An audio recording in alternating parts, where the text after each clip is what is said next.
चलिए ये वाला क्वेश्चन देखेंगे। अब ये बोला है कि दिए गए चित्र में त्रिभुज का परिमाप, परिमाप को इंग्लिश में हम लोग पेरीमीटर के नाम से जानते हैं, पेरीमीटर। अब ये ज्ञात करें जब प्रत्येक सर्कल जो है, प्रत्येक वृत्त है, उसकी रेडियस जो है त्रिज्या 5 सेंटीमीटर दे दिया है। अब यहाँ पर देखिए, अब यहाँ पर जब देखेंगे हम लोग कि ये बोला है कि रेडियस, तो मान लेते हैं कि इसे गुरुत्व केंद्र या सेंटर कहेंगे।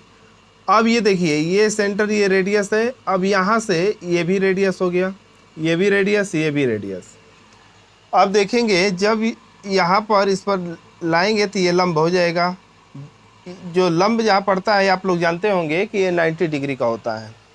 अब ये देखिए 90 डिग्री का हो गया, ये भी 90 डिग्री का। अब ये देखिए समबाहु त्रिभुज जो होता है, समबाहु त्रिभुज में क्या होता है कि ऑल साइड आर इक्वल होती है, और इसमें प्रत्येक जो एंगल होते हैं वो कितने डिग्री का होते हैं आप लोग बताइए? 60 डिग्री का। कितने का? 60। अब जैसे ये देखिए, ये वाला जो एंगल है ये भी 60 का, ये भी एंगल कितने का? 60 का। अब यहाँ से हमने क्या किया कि ये वाले लाइन को मिलाया, ये वाले लाइन को मिलाया, तब ये 60 जो है, ये वाला एंगल जो है ये भी 30 हो गया और ये भी 30 हो गया, 30 हो गया। चलिए देखते हैं, ये तो मान लेते हैं कि ये O है, ये भी केंद्र को O ले लिए। अब यहाँ पर ये रेडियस है तो R, ये R, ये R, समझ गए होंगे। अब हमको ये वाली साइड को माप चाहिए। अब ये वाली साइड का माप आएगा कैसे, चलिए देखते हैं। आप लोग जानते होंगे कि tan थीटा इक्वल होता है लंब अपान में आधार। इतना तो आप लोग जानते भी होंगे, और नहीं जानते होंगे तो आप लोग को हम लिखवा दिए हैं, आप लोग को हम अच्छी तरह से लिखवा चुके हैं। पहले भी बताते आए हैं कि लंब अपान में आधार जो होता है ये tan थीटा का होता है। अब यहाँ पर देखेंगे ये लंब है, इसे इंग्लिश में परपेंडिकुलर कहा जाता है, ये बेस होता है।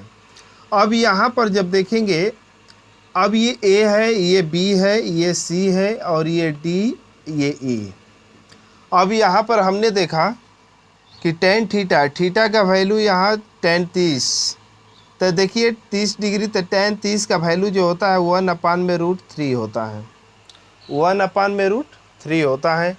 अब ये देखिए लंब हमें चाहिए, लंब का वैल्यू ज्ञात नहीं है, तो इसे हम लोग रेडियस है तो R मान सकते हैं, तो इसके स्थान पर R अपान में क्या लिख सकते हैं, आधार में BD, तो BD यहाँ पर लिखेंगे BD। अब यहाँ पर क्या करेंगे, CMR का प्रोडक्ट अप्लाई करेंगे, ये फार्मूला अप्लाई करेंगे। CMR जो होता है क्रॉस मल्टीप्लाई होता है। अब ये देखेंगे क्रॉस मल्टीप्लाई जब करेंगे तो BD होगा, अब BD इक्वल R√3 होगा। तो हम कहेंगे कि जो इसका माप आएगा ये BD का R√3 होगा। ये ऑलवेज रहेगा, ये हमेशा ऐसे सवालों में ये ऑलवेज रहेगा। देखिए R√3। अच्छा ये बताइए, इतना वैल्यू जो R√3 है ये भी उतना ही होगा, R√3। अब हमने देखा कि बीच में ये रेडियस और ये रेडियस दोनों मिल करके यहाँ से लेकर यहाँ तक 2R के बराबर होगा कि नहीं होगा? आप लोग बतलाइए, 2R के बराबर होगा कि नहीं होगा? बिल्कुल होगा।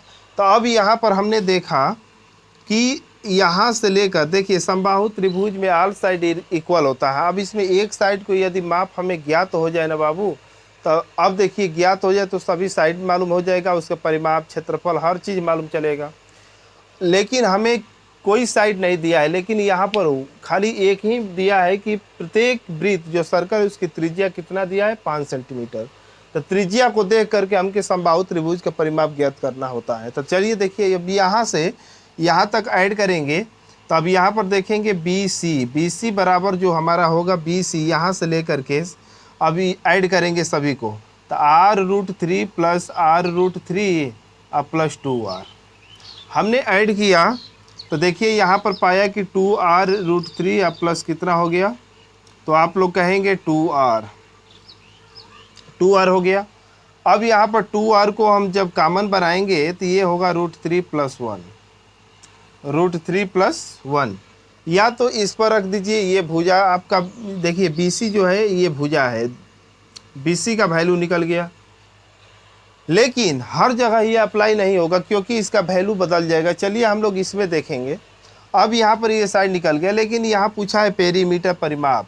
तो आप देखिए, अब पेरीमीटर ऑफ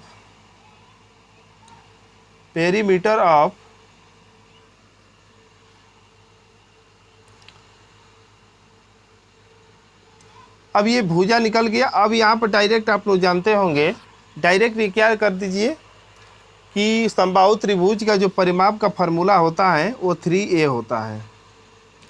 3a होता है तो 3 इंटू ए का वैल्यू निकल गया है हमारा इतना, तो 2r ब्रैकेट में √3 + 1।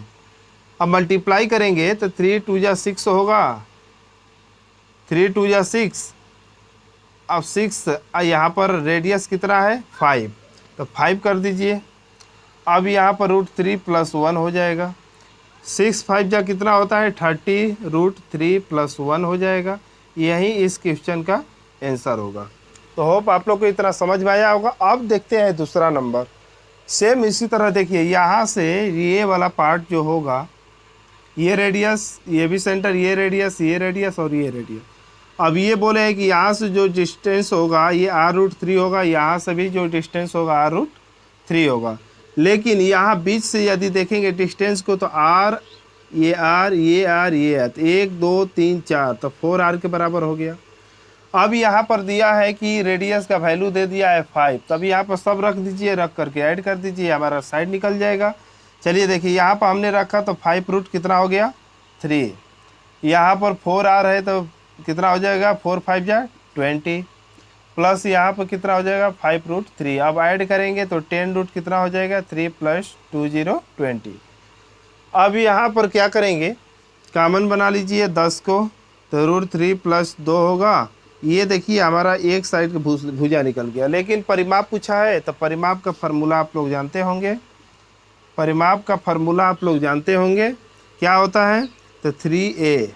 तब 3a निकल गया है, a का वैल्यू कितना 10 ब्रैकेट में √3 + 2, मल्टीप्लाई करेंगे तो 30 √3 + 2। होप आप लोग को इतना समझ में आया होगा।